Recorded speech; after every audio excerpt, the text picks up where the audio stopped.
Quel fan ne rêve pas d'avoir un objet unique ayant appartenu à son idole? Évidemment, Michael Jackson a bercé toute une génération et continue de faire danser les foules.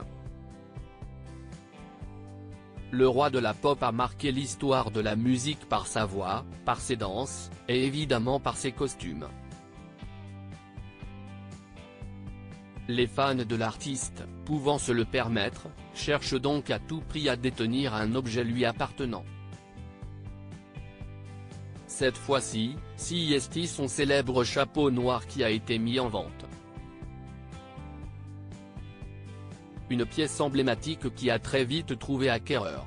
Une pièce rare. La vente aux enchères s'est déroulée ce mardi 26 septembre à l'hôtel Drouot de Paris.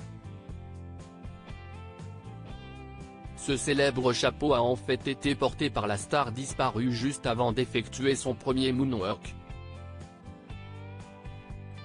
La vente s'est donc conclue avec ce chapeau en laine doublé de soie, un modèle Fedora, adjugé pour 77 640 €, avec frais. À savoir que le couvre-chef avait été estimé entre 60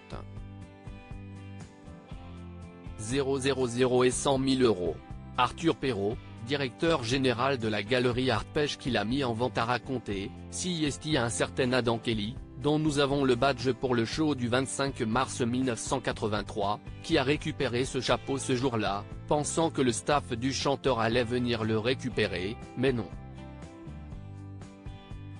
Adam Kelly l'a gardé pendant plusieurs années avant de le céder à un collectionneur américain. Ce chapeau est ensuite réapparu dans une collection européenne.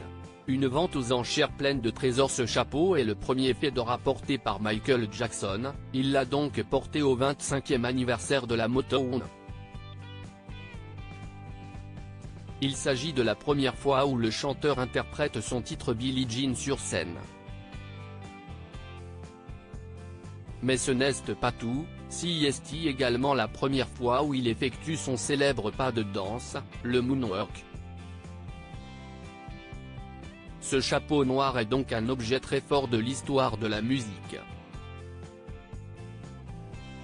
Ce chapeau représente également l'album Thriller, puisque les ventes de ce disque ont décollé suite à cette performance télévisée.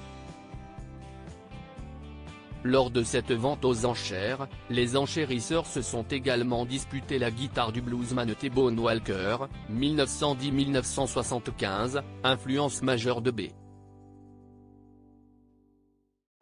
King, Chuck Berry, Jimi Hendrix, Buddy Guy, Jimmy Page ou encore Eric Clapton. L'instrument a été adjugé 129 400 €, avec frais.